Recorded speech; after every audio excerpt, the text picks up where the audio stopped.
wanajeshi wapya ambao wamemaliza mafunzo yao katika shule ya mafunzo ya awali ya kijeshi RTC Kiangaiko, ambapo mkuu wa shule hiyo ya mafunzo ya awali ya kijeshi RTS Kiangaiko, Brigadier General Sijaona Michael Myala, amesema kuwa wanafunzi wa kozi ya mafunzo ya awali wameonyesha uwezo wa kukabiliana na adui kwa kulifanya zoezi kuwa na mafanikio makubwa. Brigadier General Myala amesema kuwa zoezi limewajenga kuruti kuwa na uzalendo, kudumisha mahusiano na raia na kuwajengea uwezo wa kufanya operation katika mazingira yoyote ndani na nje ya nchi. Mazoezi waliokuwa nafanya yalilenga kuwajenga, pia kuwazoesha kufanya operation katika mazingira halisi ya kivita. Tumejaribu kuhakikisha kwamba kunakuwa na uhalisia wa mafunzo yalingane kabisa na maeneo ya kioperation.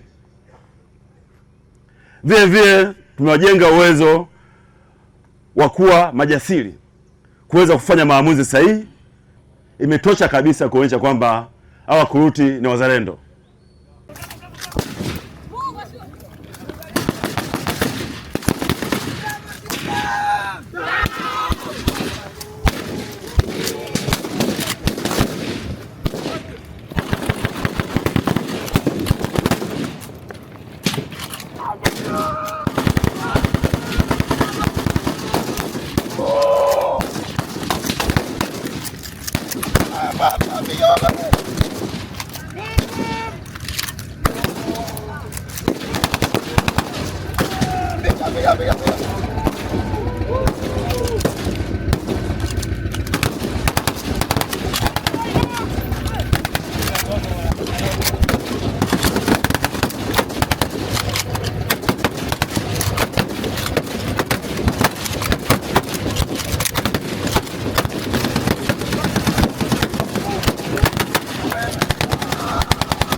Kambale na Zesura Generale Generale Generale Generale Lete Bakairo Lete Bakairo Lete Mchongo Lete Mchongo Haya Generale Generale Generale Generale